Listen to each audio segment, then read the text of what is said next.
November 1987. P.S. I didn't tell anybody, but I scored a balloon of Persian.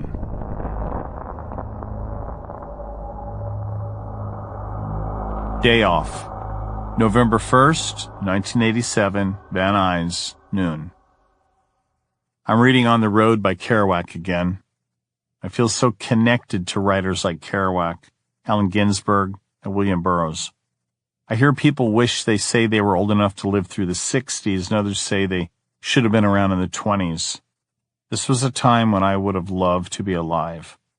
Their ability to shock society with their words and fillet the law with their freedom leaves me envious.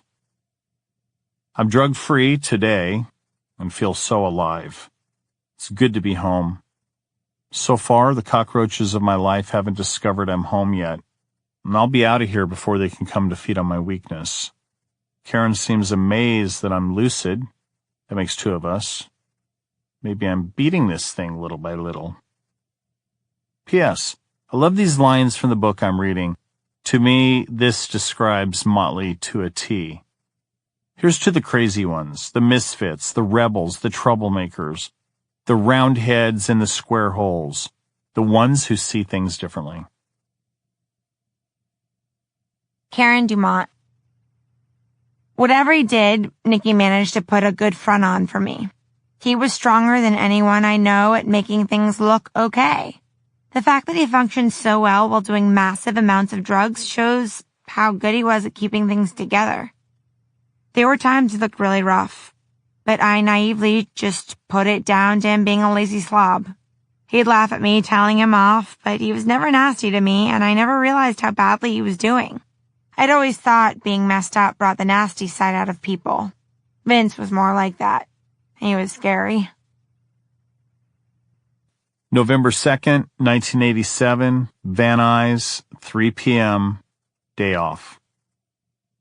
Home sweet home. I had breakfast this morning with Karen. I actually cooked.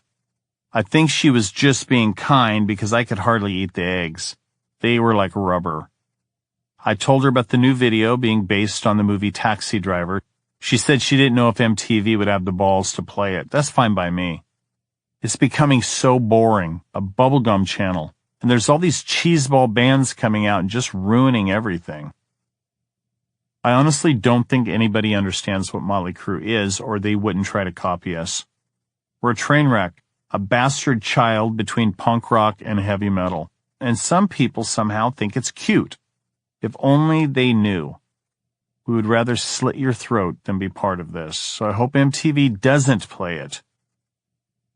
I went to the dog park with Whiskey. Wow, there are a lot of hot girls there. Maybe I should have showered a week ago when I said I would. They probably thought I was a homeless guy. It's better for me.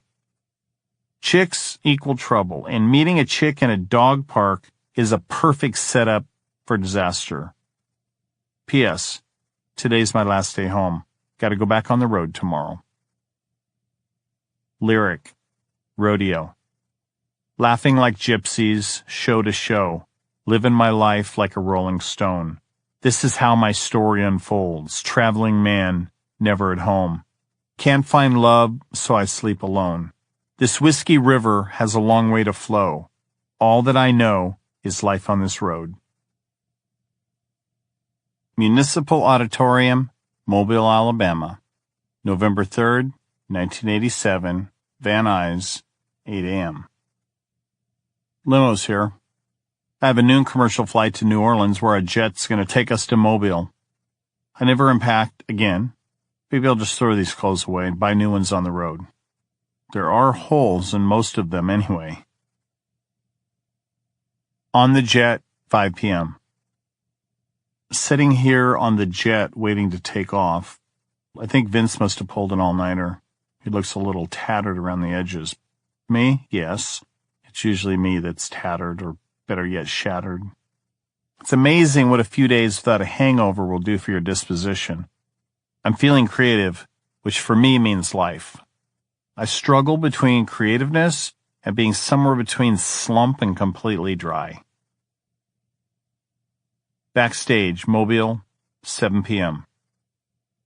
Just got to the gig. I'm so tired I couldn't sleep on the plane again. I've been thinking about my mother and father a lot.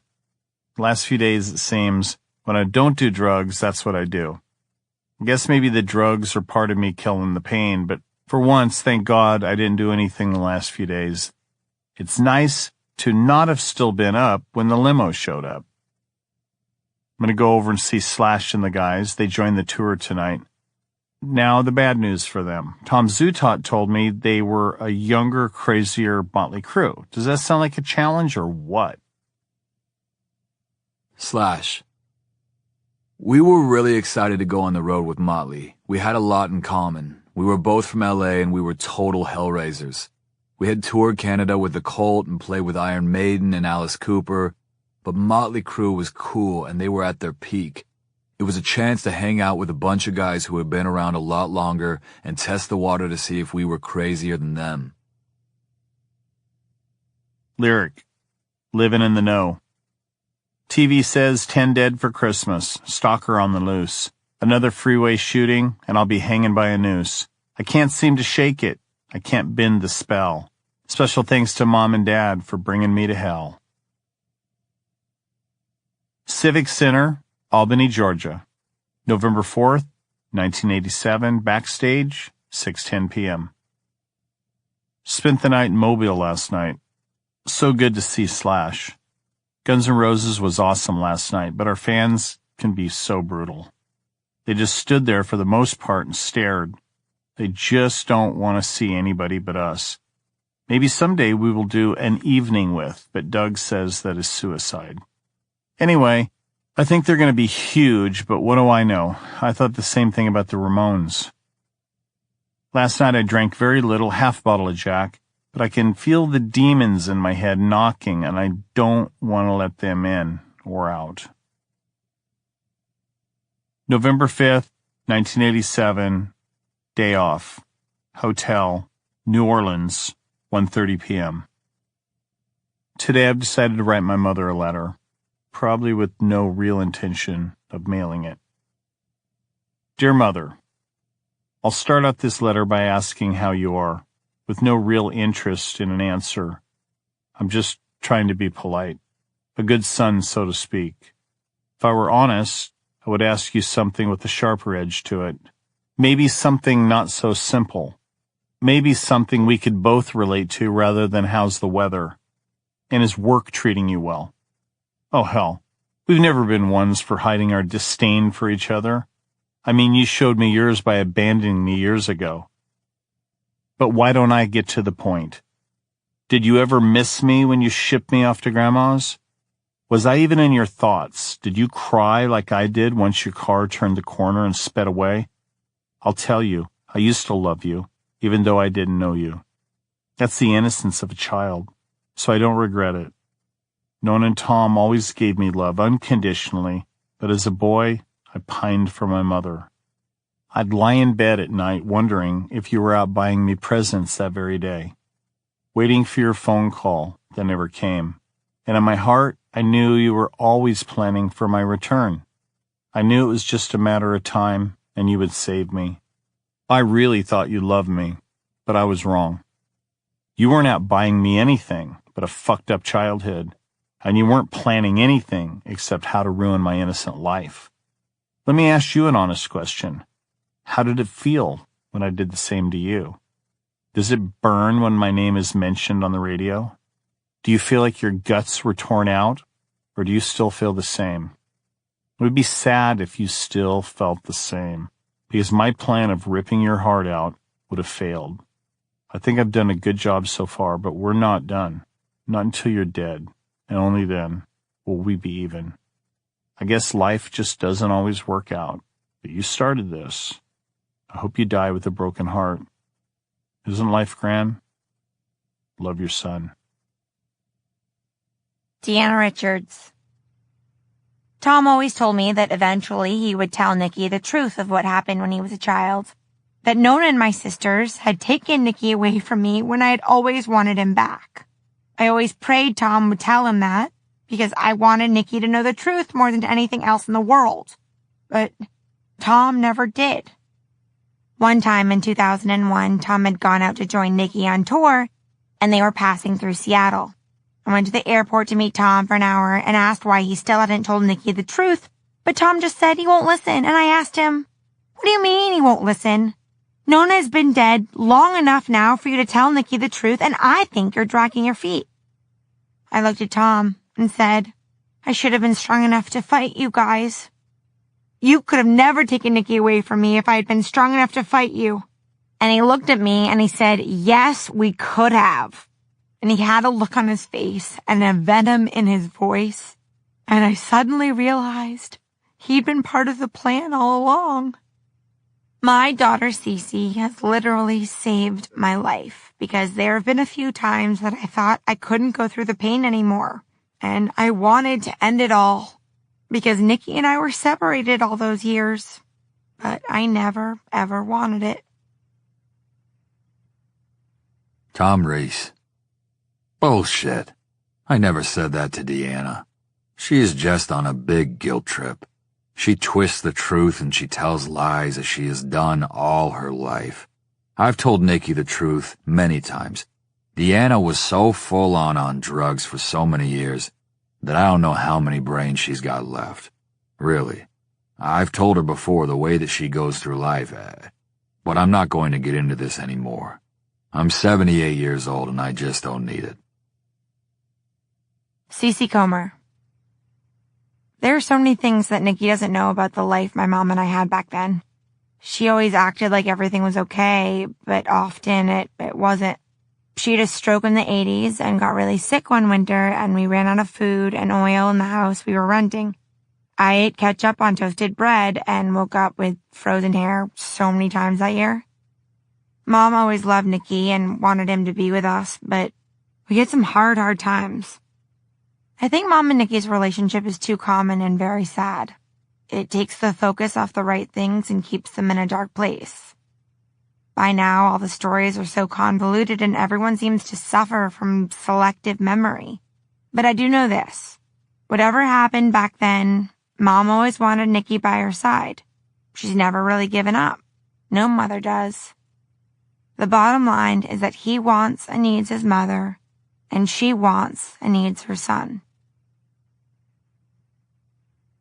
Cajun Dome, Lafayette, Louisiana, November 6th, 1987, backstage, 7:45 p.m.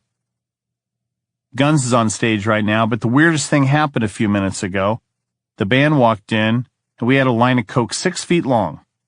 I asked the Guns guys if they wanted a bump, and they all just looked weird at each other. Finally, Tommy said, "Come on, you guys, you're supposed to out-Motley us." So Axel bent down and did the smallest bump, and then coughed, and then said he had to go on stage. Then they walked out. We all looked at each other. We started busting up. Vince said, "Fine, more for us." Then we did the Coke ourselves with Fred, Hawk, and some of the road crew. I gotta call Zootot. Fuck, it wasn't that much blow anyway. / Axel was never really a drug guy, but Guns N' Roses was a full-on heroin band, and you can't do that on the road, so we were pretty clean on tour. Coke was never my drug of choice either. Our drug thing was more like a day in the life, a personal internal crisis that we didn't want to be known, whereas Motley was hell-bent on being the band with the most excessive, outrageous public persona. Motley pushed the envelope to be the most alcohol and coke-consuming band going. That was their whole image. They say, be careful what you wish for, but we were never careful. Lakefront Arena, New Orleans, Louisiana, November 7th, 1987, backstage, 5 p.m. Tonight's show is going to crush. The crowd's going crazy out in the parking lot. They're already ripped, shouting, "Crew, crew, crew." You can feel it when it's on edge. Rock and roll, impending chaos is good. Gonna go out tonight for a bit. Mississippi Coliseum, Jackson, Mississippi, November 8th, 1987, on the jet, 4:20 p.m. We just landed. I'm hungover like a motherfucker. Heather's here, so Tommy hung out with her last night. Mick was with fucking Amy. Vince did the same thing as always, strip club. So I took Slash out to some cool bars in the French Quarter of New Orleans. We got fucking smashed. I took him to the dungeon, but they wouldn't let us in. Slash asked why, and Fred explained that I'd cut the bra off of a girl in the club last time I was there. Unfortunately for me, it was the owner's girlfriend. P.S. I scored a balloon of Persian. No needles, just chasing the dragon. It's so easy in New Orleans. I bought it right in front of everybody, and no one even saw it go down. Not even Fred. I can spot a junkie a mile away, and obviously they can spot me. When Motley toured with Ozzy in 1984, we had a date in New Orleans in Mardi Gras. Ozzy and Motley Crue in New Orleans on Mardi Gras? Bad move. Our management was very nervous, and so was Sharon Osbourne. Ozzy went out with Vince. They got in all sorts of trouble. Tommy and I took Ozzy's guitarist Jakey Lee out to the Dungeon Club. As always, I had a knife, and there was a girl in the club with a top that was basically exposing everything, but there was just enough material there to piss me off. So I took out my knife, grabbed the top, cut it off. Her boobs came flying out, and I said, "Now the party started." All of a sudden, this shadow appeared above me, the club's security guard. She was his girlfriend. Then security took me and Tommy and Jake and threw us into the street and started hitting us with these baseball bats with spikes on them. We were all cut up and beat up, and we ran off. When we showed up years later, they told us we were banned. I said, that was a long time ago, and they said, not in our minds. Fred Saunders. We spent hours driving around the French Quarter of New Orleans trying to find a friend of Nicky's to score some heroin.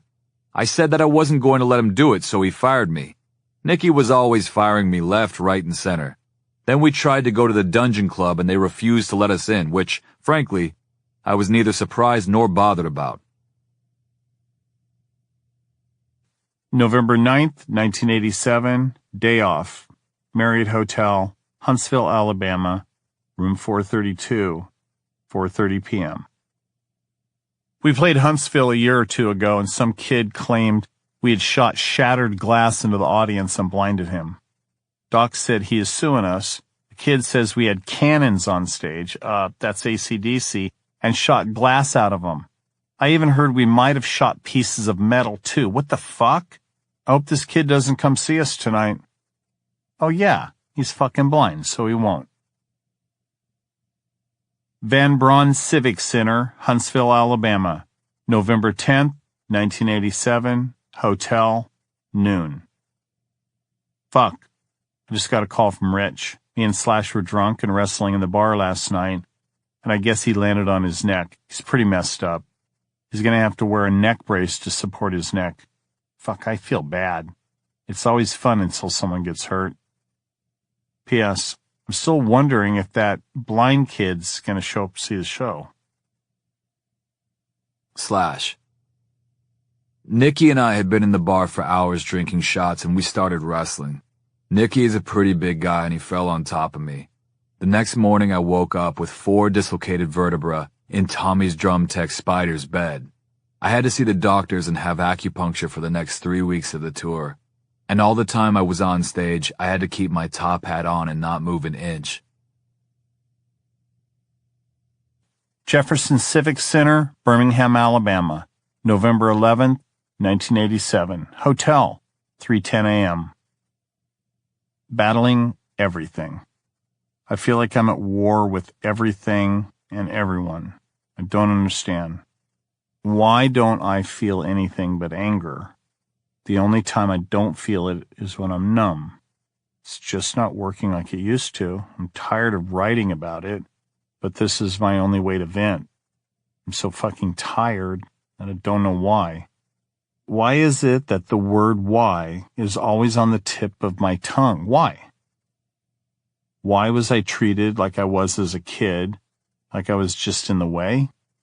Why did my mom always want to be with someone other than me? Why did my dad leave? Why do I have no belief or trust in God? Why am I here? Why can't I stop doing drugs? Why can't I find love? Why? Lyric. Father. All these years an angry child, broken, shattered, torn inside. I feel old, I feel dead, barely hanging by a thread. Father, where were you?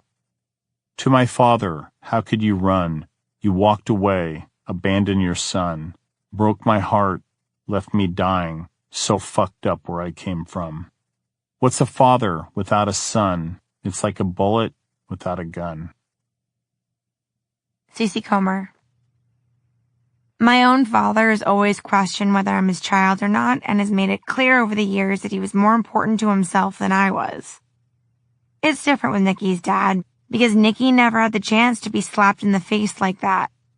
He's just had to guess. He may be better off that his dad wasn't around like mine, but the pain eats at you that you don't know the real truth. Your own truth. I know Nikki wonders what it would have been like to have a dad, but it's the coulda, woulda, shoulda syndrome that is so hard to deal with because ultimately you never know. 2:15 p.m. Someone's just banging on the door over and over until I just screamed, fuck off. Then Fred called and said it's time for the bags. I guess we're leaving at 2:30. Fucking pills and smack. So what do? Roll over and start writing. You're my only friend, and I feel I need to talk to you. I can't seem to find my smile. I can't seem to find my passion. I can't seem to find myself. I'm drowning. I'm not sure which is worse, my addiction, which haunts me, or my gradual slide into insanity. Can't even get into words what I feel. I know I don't know, and that's a crazy fucking feeling. I'm gonna try and pull myself up by the bootstraps and suck it up, but to be honest, the decay is starting to show. Backstage, 6:30 p.m. Just got to the gig late because of me. I think I'm in Alabama. I ran straight into Duff. He was standing there in boxer shorts, no shirt, and cowboy boots.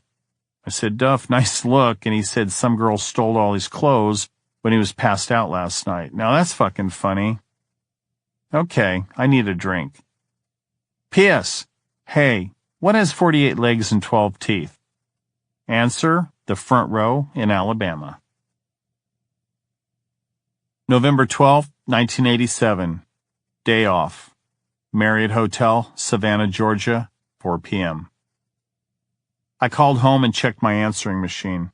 I had 2 calls. One was a wrong number, and one was some girl, don't know who, saying, hey, Nikki, fuck off. That pretty much sums up my life back home. Savannah Civic Center, Savannah, Georgia. November 13th, 1987, hotel, 2:40 p.m. Just woke up. Eyes are crusted over. Nice look. Been nose deep in Animal Farm by George Orwell for the zillionth time. I just love this book. It's something so parallel to rock and roll. After all, we are sort of the animals taking over society, never really thinking out what the end will be. And if we do, it's tainted. Great book. Last night, me and Tommy filled the elevator with furniture from our rooms, and then Tommy ran and phoned Slash and Duff and told them to meet us in the lobby. We waited and then jumped in the elevator and pushed lobby. When the doors opened, they were waiting. We were just kicking back and everybody started laughing, so we all just rode up and down the elevator drinking and doing lines until the hotel said they were going to throw us out. Tommy Lee. One night Slash was drinking with me and Nikki and trying to keep up with us shot for shot on the Jack Daniels.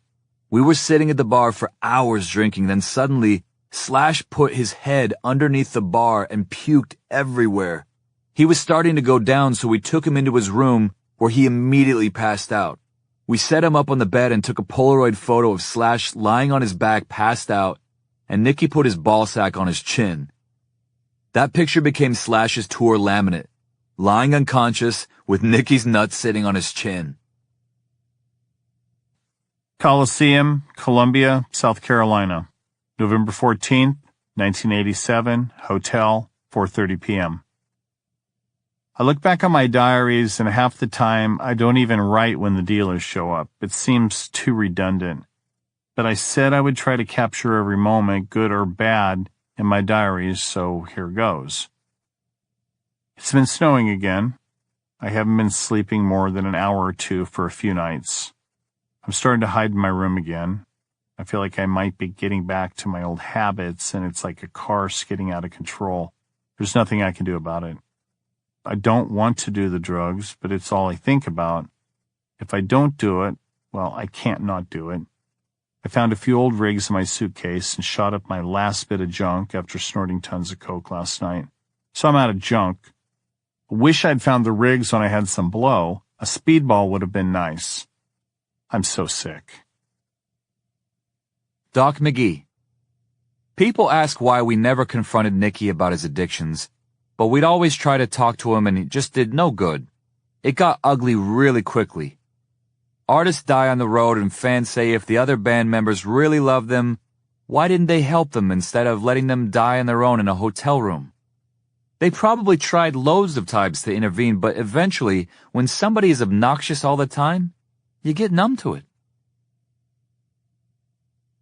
Greensboro Coliseum, Greensboro, North Carolina, November 15th, 1987, backstage, 7 p.m. Bored. Can't wait to get on stage to have something to fucking do. November 16th, 1987, day off, hotel, Knoxville, 5:30 a.m. Got into Knoxville 2 hours ago on the jet. Went down to Tommy's room, did some lines and listened to music. We ran out and went down to Fred's room for an ace in the hole, but he just had a tiny bit. Fuck. I have a day off tomorrow, and I'm in the mood to get high. Now I'm fading. Good night. Fred Saunders. I had a little trick that I would sometimes play with Nicky when he was hounding me for coke late at night. He would ring my room saying, "Dude, ace in the hole," and before he turned up, I'd crush up a sleeping tablet, make it into a line, and give it to him to snort. We'd start talking, and within 5 minutes he'd be yawning and saying he was tired. Then I'd walk him back down to his room and put him to bed. I don't think he ever figured out I was doing that. 3:25 p.m. Great show last night in Greensboro. I really felt like I was in one of the world's greatest bands for an hour and a half. I felt like there were no sour, decaying souls up there. We punished the audience with volume, and it hasn't been that tight in a long time. After the show was different. We were trying to get some blow. It was the weirdest thing I've ever seen. It's like we mention it and the airwaves go quiet. Nobody will respond, or they say they're busy and will get back to us. I think someone's been telling the crew and the staff not to give us drugs. Midnight. Sitting here alone, staring around this room, wondering what the hell I'm supposed to do when I'm not on stage or on drugs. I have moments of complete lucidity, and I ask a lot of questions, and they hurt, because I don't have most of the answers. Slash. I was amazed on that tour how Motley Crue always had this whole intricate system going of people with walkie-talkies looking for blow. They always seemed to know where the nearest blow was, but to be honest, trying to stuff as much coke as I could in my face seemed pretty boring to me. Had it been a dope thing, it would have been a lot darker and more dramatic. Knoxville Coliseum, Knoxville, Tennessee, November 17th, 1987, hotel, 1:40 p.m. Some nights when I lay my head down, all I hear is ringing, and it's getting worse every year. I never really mentioned this. I guess it's just become normal to me, but lately I hear it when I wake up too, if it's too quiet. I guess as long as it goes away when I'm done touring, it's okay. Jefferson Civic Center, Birmingham, Alabama, November 18th, 1987, hotel, Knoxville, 3:15 a.m. Show was good, sold out as usual. Drugs, yes. Alcohol, yes. Groupies, yes. Depression, yes. Some girl asked me for an autograph, and I asked her why. She said, because she admires me. I said maybe she should see a shrink then. She started crying. I started laughing. Fuck this. I don't want to be a star. I don't understand anything anymore. Bob Timmons keeps calling me, asking me to consider rehab. I asked him if there's one that won't preach God to me like the last one. He just sighs and has that nervous laugh. Nobody understands me. Nobody. I'm lonely, don't know how to live, and I just can't seem to die. Backstage, 6:15 p.m. Just flew into the gig. No hotel until we get to Atlanta. I feel like my skin is rotting off me. I smell like shit, and my shit has more and more traces of blood in it. I can't explain how I feel other than I feel like I'm about to burst into tears at any moment. I walk around in circles in my room night after night. I can't seem to find a path. What the fuck is happening to me? I can't wait to get this show over so I can hide. I don't know how much more I can take. I'm calling Bob and asking him for a number of a psychiatrist. I'm crying out for help on the inside, pretending I'm okay on the outside, but I know it's not a good facade at all. Tommy Lee. Nicky was never that stumble around, fall down guy who gets told to get his act together. He would just go into his room and get high alone. We all sort of did it. After months of being on tour with the same three guys, when it was travel, eat, sleep, fuck together, we just wanted to go to our rooms after the shows sometimes and not see each other. I'd sit in my room and do a couple of grams of fucking cocaine by myself. The guys would phone my room and say, "What are you doing?" And I'd say, "Nothing. Bye." Then a couple of hours later, I'd be calling them, "Hey dude, you got any blow?" We were just all apart playing these games in our own little worlds. November 19th, 1987. Ritz-Carlton Hotel, Atlanta, Georgia, 8 p.m. Did a lot of nothing today. Played guitar a little, read, nobody to call really except the office. Doc is MIA again. I guess he's on vacation somewhere. It kills me to think of him laying on a beach somewhere with a drink in his fat little hand, watching the sun go down and being able to enjoy some of this fucking money we make for him while Doug and the band are just slaves to the grind. Spoke to Slash at his hotel, told him to meet me here around 9 or so and we'd go out, maybe hit a strip club. I asked him to invite the guys, but only Duff and Steven ever show up. I'm really trying to get out of this funk. I called Bob Timmons and asked him if there was a drug for depression. He told me yes, but getting sober would cure a lot of these feelings. I have to admit, as I sat here with a whiskey in my hand and a plate of half-eaten eggs, it's scary but intriguing. I know when I'm losing my mind on drugs, I would do anything to stop. But when the drugs wear off and the head clears, I feel the need to try and control it one more time. But now something else is eroding me, and I don't know what it is. Bob said he could find me a psychiatrist in LA who deals with addiction, but I said this is deeper than that. My wounds are bursting at the seams, and the original pain is filled with pus. Is it childhood issues, or am I just losing my sanity?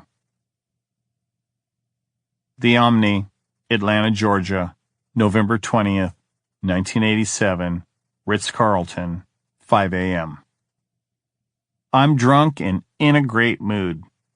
Slash and me sat at the hotel bar and got smashed. He threw up spaghetti all over the bar and then ordered another drink. I always wanted a little brother. I think I just found him. Good night. Tom Zutaut. From one glass of whiskey to the next fix of junk, Nicky and Slash were both on the same train at the same time, skipping from one party to the next, looking for the most fun to be had by all in their wildest rock and roll fantasies. Slash was also very social, fun to be with, kind and considerate, and appreciative that Nicky gave Guns the shot on the crew tour. He was also always the last to leave the bar, so it wasn't hard for Nicky to find him when he wanted to have fun or get high. Axl was different. He was very serious about working hard to move GNR to the next level and was not happy about the excessive partying his band was falling into. What Nicky didn't know at that time was that Geffen was about to give up on Appetite for Destruction at around the 200,000 mark and tell Guns to make their next record. Instead, the Motley tour kept the GNR Night Train on full speed overdrive and tipped the scales in favor of Geffen continuing to promote Appetite. It ended up selling more than 20 million. 4:20 p.m. Got a sold-out show here tonight with another show back here in a few days. Fucking weird routing. Writing some music, poetry, reading, nothing much on TV. My life is all about the rock and roll grind of hotel gig, hotel gig, hotel gig. The repetition just wears you down. Then add a few hangovers, a pill or 10, a bindle or 2. And oh God, don't forget the girls who can barely count to 10 and the hanger-oners who say they're your friends. It seems like a never-ending cycle, so I get a lot of pleasure out of fucking with room service people. I'll answer the door naked or have a knife out, only wearing cowboy boots, or ask them which city we're in, still having makeup on from last night's gig. It's fun to watch people act like nothing is wrong. Sometimes I get a call from Rich or Fred and they say, "Six, you're scaring the people at the hotel again." Okay, off to the gig. Backstage, 7:45 p.m. Just got off the massage table here in the dressing room. We were having a few drinks and Doc just came in and said Axl got arrested for jumping into the audience. Slash is up there singing a Stones song and it's not going well. Guess I'd better get ready. I think the crowd is probably getting unruly. 11 p.m. Slash wants to go out because he's pissed off at Axl, so I'm taking him to a killer strip club. I guess they need to wait for their singer to get bailed out tomorrow. I don't think I'll offer Slash any junk because I know he used to have a problem, and one of us slipping back is bad enough. Doc McGee. Axl Rose was on stage in Atlanta when he saw one of the security guards, who turned out to be an off-duty cop, pushing their fans around. Axl jumped off the stage and started fighting the guard, so security grabbed him and took him backstage. So Slash sang a few songs, and Guns' drum technician sang Honky Tonk Woman 4 times, not terribly well. I told security, "Look, let Axl finish the show, then shoot him for all I care." But they called the police. I said to Axl, "Be nice to the cops and they'll let you go." Then a cop walked in and asked him for his full name, and Axl said, "Fuck you." That was it. He was arrested and in the cells for the night. UTC Arena, Chattanooga, Tennessee. November 21st, 1987. Hotel, Atlanta, noon. We're leaving from Chattanooga in a few hours. I'm so hungover and I don't remember much. I woke up with this black girl at 6 a.m. Don't have a clue where or who the fuck she is. I kicked her out. I think I broke into Doc's room and sawed his bed in half last night, but I'll have to wait and see. Maybe I just dreamt it. I need coffee. There's a line on my bedside table, but I think I could puke if I did it. I think I remember something about zombie dust. Backstage, Chattanooga, 6:40 p.m. Fuck, I feel like dog shit. Can't wait to fly back to Atlanta and go to bed. I puked in the bathroom on the plane twice. I guess I did saw Doc's bed in half. My memory is clearing. I also tried to throw Fred's bed out of his window. That's why I have a black eye. And Mick tried to jump out of the window. He was fucking out of his mind. Doc told me we all had our dicks out on the bar and poured Jack on them and then lit them on fire too. What the fuck? I have no pubes left. I gotta do a show. I can hear Guns up there playing, so I guess everything is back to normal. Doc McGee. Nikki and Tommy cut my bed in half with a knife, so that when I got in it, it collapsed. 2 days later, they got a pellet gun, put a load of records at the end of the hallway, and lay shooting at them. By the time security came, the hallway was littered with pellets and shattered vinyl. One time in Switzerland, they bought what they thought was a pellet gun, but it fired flares. They got it back to Vince's room, Vince fired it, and this flare shot out and bounced off the wall. They all ran to my room to tell me, but of course when we got back to Vince's room, the door had closed behind them. So I went down to reception to get a spare key, and there was this guy with the whole hotel's room keys on a huge chain on his neck who said, "Sure, I'll come and let you in." I said, "Nah, just give me the key." I was almost wrestling him to try to get it off him. In the elevator to the room, I was telling him what a great hotel it was. And as soon as he opened the room door, smoke poured all down the hallway, the sprinklers came on, and the bed was on fire. So we got kicked out of that hotel. Lyric. Spent $1 billion on amphetamines, crashed a lot of cars, fucked all the stupid stars in Hollywood because I could. The Omni, Atlanta, Georgia, November 22nd, 1987, Hotel, 1:10 p.m. Buck, went straight to bed last night, slept 12 hours straight. Wow. I felt like shit yesterday. I have no idea how I got so fucked up, but I did. Doc still can't figure out how I got into his room and cut his bed in half. We do it to Rich Fisher all the time. We go into his room and steal his pills. I think I might go down and take a steam in the gym and get a massage. I feel fucking great today. So, is this what sobriety would feel like? 11 p.m. Wow, just got off stage. A while ago I was standing in the hospitality room, and this black chick came up to me with her son, mom, and dad and introduced me to everybody. This is Nikki, blah, blah, blah. I had no idea who the hell she was, but I went along with it. I asked if anybody wanted a drink and went to my dressing room to get some beers for them.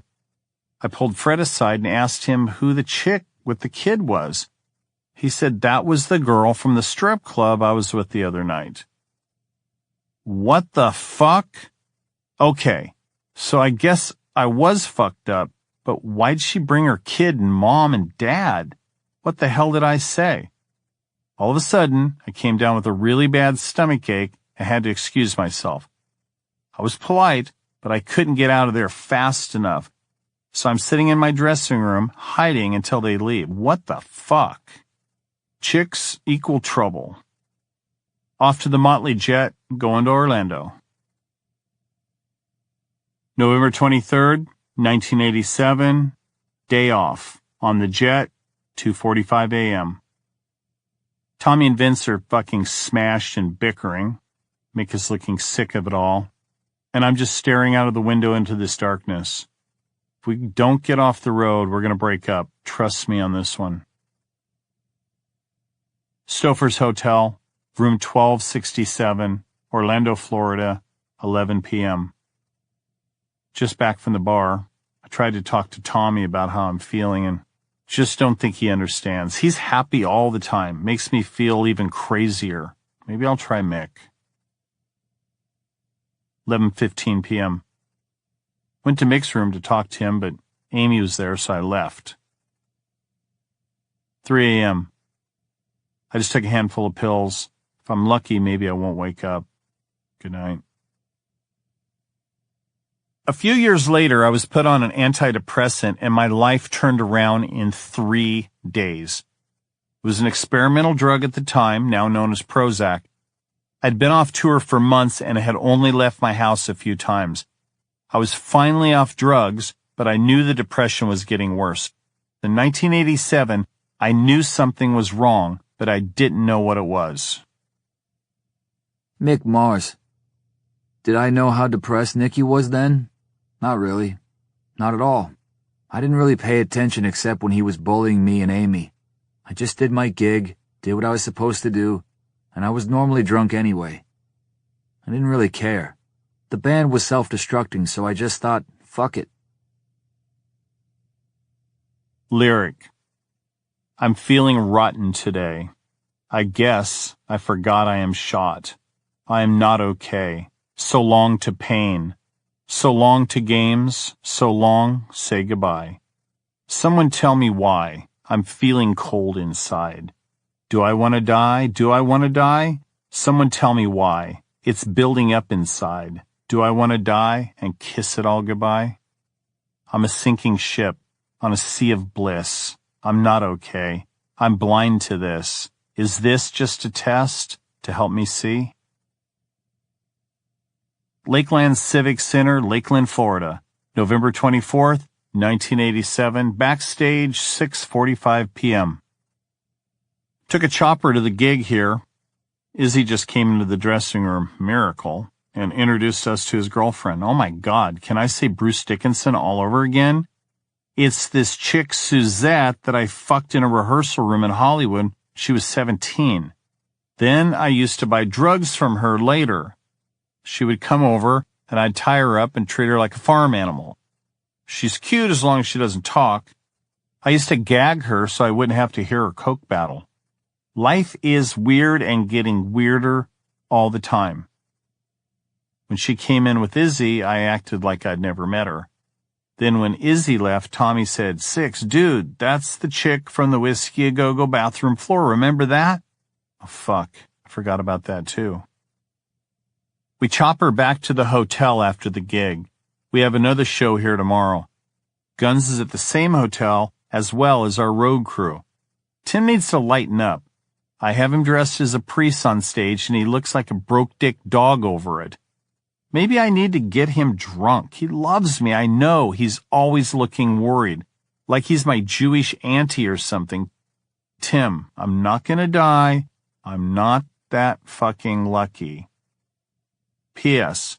Finished reading Animal Farm, and I'm starting in on Queer by Burroughs again.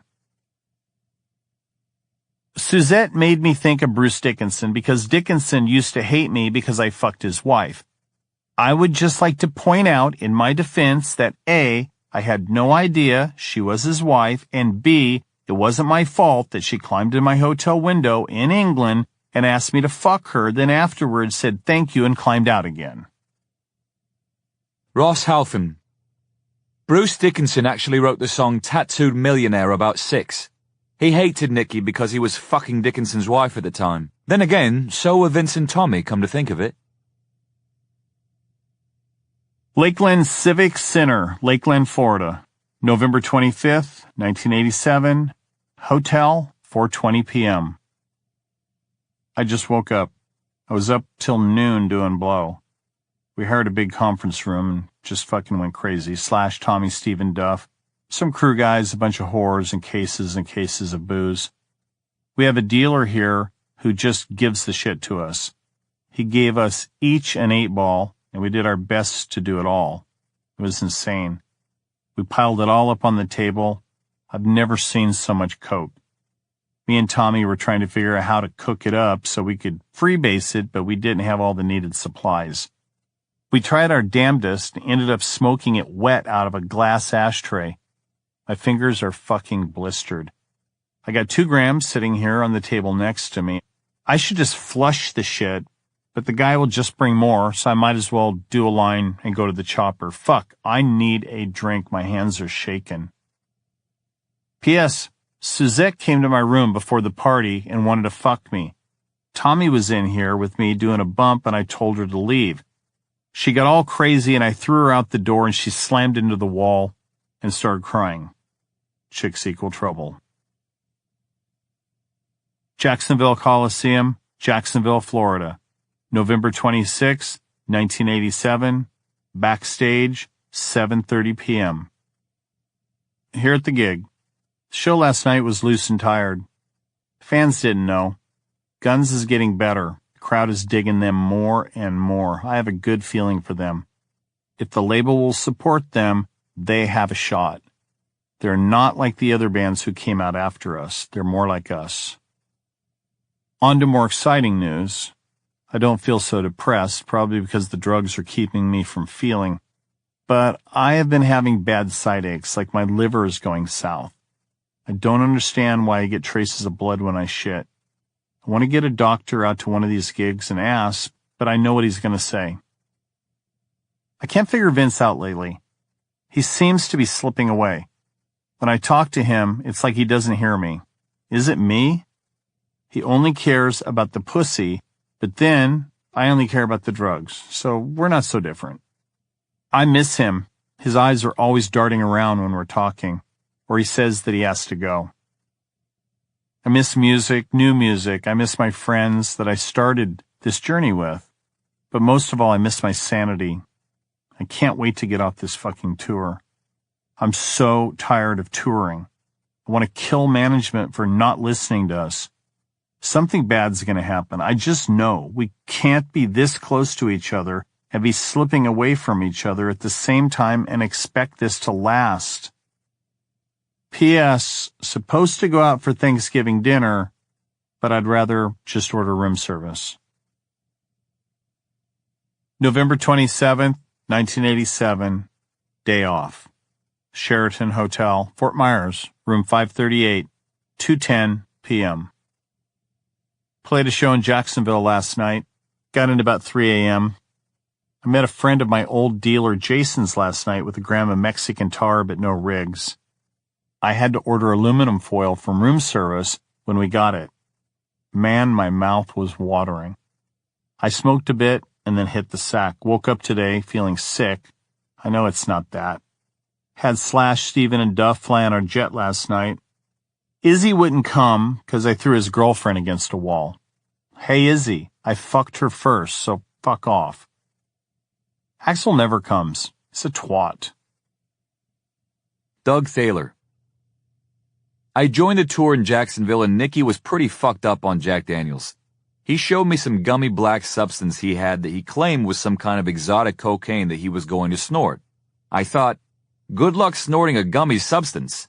Then that next morning he said that he had lost that weird shit, and he asked me what had happened to it. I told him I had absolutely no idea. Tommy Lee. We hung out with Slash every day on tour, but Axel was a lot more reserved. There were times where he would be really cool, but then at other times he just had that fucking singer thing they all get.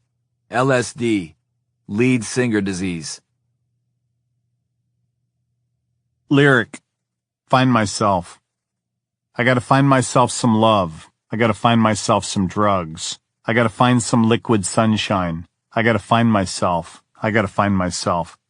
I'm a sick motherfucker. I'm a sweet sucker mother. Ain't no one tougher. I'm a wreck. I'm a sleaze. I'm a rock and roll disease. I'm a pusher. I'm a shover. Ain't no motherfucker tougher.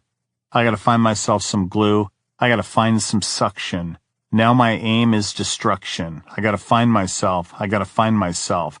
I gotta deal with my neurosis. I gotta deal with my neurosis. I gotta sniff myself some glue. I gotta find myself. Lee County Civic Center, Fort Myers, Florida. November 28, 1987, on the jet, 2:05 a.m. Had a show tonight in Fort Myers. Right now we're on the jet on our way to Fort Lauderdale. I just got done fucking with Amy. Everyone except Mick was laughing their asses off. She was always talking about God and she was on one of her rants. It makes me sick, so I stood in the middle of our jet with my pants down with 2 middle fingers pointed towards her God, yelling, "Fuck you, God. If you're so real, strike me down," over and over. Amy kept crossing her heart and started crying, and the more she cried, the more I got into it. Needless to say, I'm sitting here in my seat, so alive and well. She's just like my mom in Vanity, full of shit, and in the end, she'll take Mick for everything, because one thing I can smell is a fucking gold digger. P.S. Tommy got the pilot to do a barrel roll. I bet Amy pissed her saggy little panties after all I said. Chicks equal trouble. Mick Mars. Nicky was pretty horrible to me and Amy through the whole girls' tour. He was nasty when he was on Smack, Jack Daniels, Halcyon, sober, whatever. He used to pour food on us, make a lot of threats. He just could not bear the idea of me and Amy being together. He made that tour a nightmare. Tommy Lee. You know what? Maybe we went a bit too far. It pissed us off because we had this protocol about not fucking the hired help, and then suddenly there were Mick and Amy sneaking downstairs and into each other's rooms together. But Mick is a pretty sensitive guy, and let's face it, he just fell in love with Amy. I mean, he ended up marrying her. But once Amy got involved with Mick, her attitude changed and she got all fucking diva with us, so we wanted to teach her a lesson. I remember we were always accidentally on purpose spilling Jack on her in the plane, pushing her buttons, seeing just how far we could piss her off. We were just fucking around and being really retarded, stupid kids. Lyric. Baby kills. She carries mother's Bible, mixes Valium with her beliefs. Hollywood Sportatorium, Florida, November 29th, 1987, hotel, 3 p.m. Just woke up. Tonight is the last show of the U.S. tour, thank God. Gonna order some breakfast, but it's scary because I'm going home. Backstage, 6 p.m. At the gig. We're gonna have our pyro guys shoot off a ton of shit during Guns show in just a little bit. They've never used pyro, so I'm sure it's gonna freak them out. It should be fun. 8:20. Now that, my friend, was insane. We loaded up 25 pyro blasts, and when Guns kicked into Welcome to the Jungle, they all went off at once. The band looked like they were gonna shit their pants, and then got the biggest smiles I've ever seen. Axl was wearing a Motley Crue t-shirt. That was unexpected. Gotta get ready. The last show. November 30th, 1987. End of the U.S. tour. Airport, noon. Sitting on the plane waiting for it to take off. I still haven't been to bed. Last night topped all nights of debauchery. We got a huge conference room, about 2 ounces of blow, but this time we had all the goods to base with. Tons of pills, booze. We lined these chicks up, 6 or 7 of them, snorted coke off one's back, then stuck our dicks in her. Then go to the next one, do a line, on and on. Talk about Animal Farm. We're out of our minds. Lots of hugs and gonna miss yous and thank yous. We smashed the whole room up pretty good, and then when it was time for the airport, T-Bone took some sleeping pills and passed out. We had to push him in a wheelchair to get him on the plane. They sat him next to a little girl and she started crying. Oh God, we need a break. I'm so tired. My eyes are sunk in the back of my head. I see it on everybody's faces. I love these guys, and I know we're a great band, but it's all spinning out of control, and nobody is taking the wheel.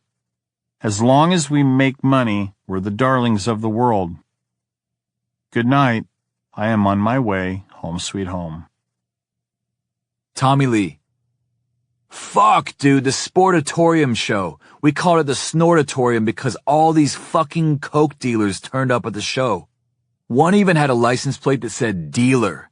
There was just endless amounts of free cocaine. The second that the last show was over, Nikki and I both stuck our faces in these huge piles of coke and didn't come up. I remember them wheeling me in a wheelchair through the airport because I was fucking done. I couldn't walk, talk, think, nothing. Maybe there was a little drool.